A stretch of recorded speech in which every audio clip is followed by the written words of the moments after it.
আজকের দিনটি ছিল আমাদের স্পেশাল একটি দিন। আসসালামু আলাইকুম এভরিওয়ান, সবাই কেমন আছেন? আশা করি সবাই ভালো আছেন, আমিও ভালো আছি। আজকে আমি এবং আভা চলে গেছি রাজশাহী নতুন একটি কফি হাউসে। কফি হাউসটি কোথায় অবস্থিত এটি না হয় পরেই শুনে। এইখানে যেয়ে আমাদের মনটা ভরে গেছে। এত সুন্দর কফি হাউস হইতে পারে। একদম প্রাকৃতিকভাবে সাজানো পুরো রেস্টুরেন্টটি। আসলে এটি রেস্টুরেন্ট না কফি হাউস কি বলবো বুঝতে পারছি না, কিন্তু এখানে যেয়ে আমাদের মনটা ভরে গিয়েছিল। আমরা জাস্ট চা খাওয়ার জন্য গিয়েছিলাম, বাট চায়ের দোকান না পাওয়াতে এইখানে ঢুকে পড়লাম।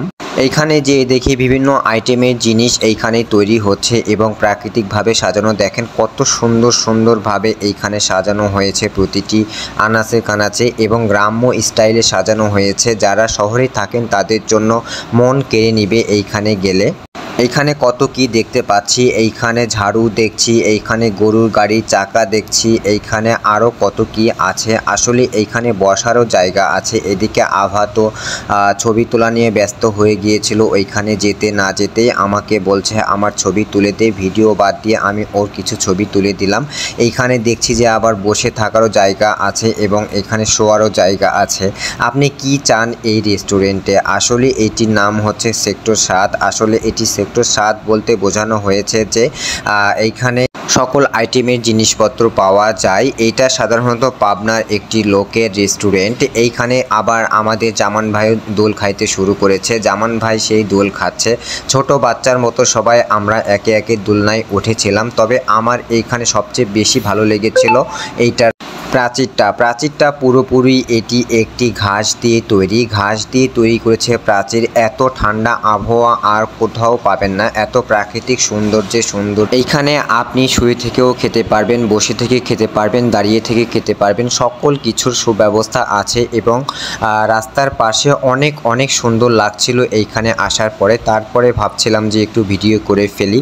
আসলে এত সুন্দর জায়গায় এসেছি, ভিডিও না করলে কেমন হয়, এই জন্যই বিশেষ করে ভিডিও করা। এখন আপনাদেরকে বলে দিব এটি কোথায় অবস্থিত।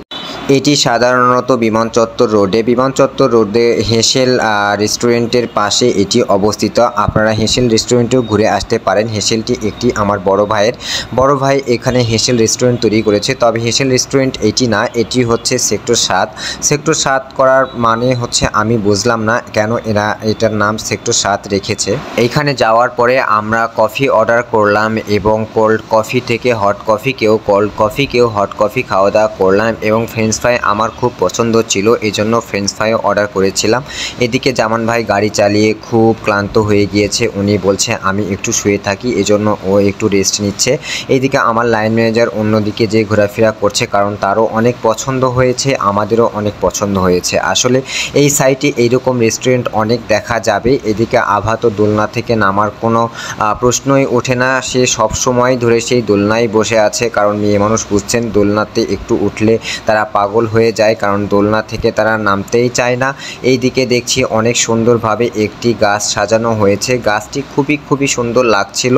আসলে এইগুলান কি আমি বুঝতে পারছি না। এটা দিয়ে আমি সাধারণত দেখেছি গ্রামের মানুষ মাছ ধরে, বাট এটার নিচে তারা একটি করে বাল্ব দিয়েছে এবং বাল্ব দিয়ে বিভিন্ন কালার করেছে। এত সুন্দর। তবে এইখানে বিশেষ করে ফাঁকা থাকার কারণ হচ্ছে এইখানে সন্ধ্যার পরে বিশেষ করে মানুষ বেশি হয়। এদিকে আমারও একটু ইচ্ছে করলো দোলনাতে ওঠার। আমি বেসিক্যালি উঠতে চাচ্ছিলাম না, বাট আভা জোর করছিল যে তুই ওঠ, আমি একটু ভিডিও করি। কারণ আমি সরাসরি কখনো সেরকমভাবে ফুল ফেসে ভিডিওতে আসি নাই।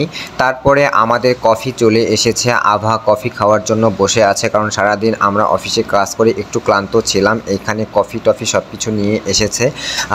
তারপরে আমরা ভাবলাম যে ফ্রেঞ্চ ফ্রাই কোথায়। ফ্রেঞ্চ ফ্রাই আসার পরে গেছেন আমরা কফি খাওয়া শুরু করব, কারণ ফ্রেঞ্চ ফ্রাই খাওয়ার আগে কফি খাইলে কেমন হয়। তারপর ভাইটিকে ফ্রেঞ্চ ফ্রাইও নিয়ে চলে এসেছে। খুব ভালো লাগছিল এখানে। এদিকে জামান ভাই খুব খাওয়া দাওয়া করছে, কারণ ওর অনেক ক্ষুধা লেগেছে। ও দুপুরে লাঞ্চ করে নাই, আমরা অফিসে লাঞ্চ করে নিয়েছিলাম, ও ব্যস্ততার কারণে লাঞ্চ করতে পারে নাই। এদিকে আমারও খুব ভালো লাগছিল ফ্রেঞ্চ ফ্রাই খাইতে, কারণ বুঝতেই পারছেন আমার খাওয়ার স্টাইল দেখে যে আমি কতটা পরিমাণে ফ্রেঞ্চ ফ্রাই খেয়ে থাকি।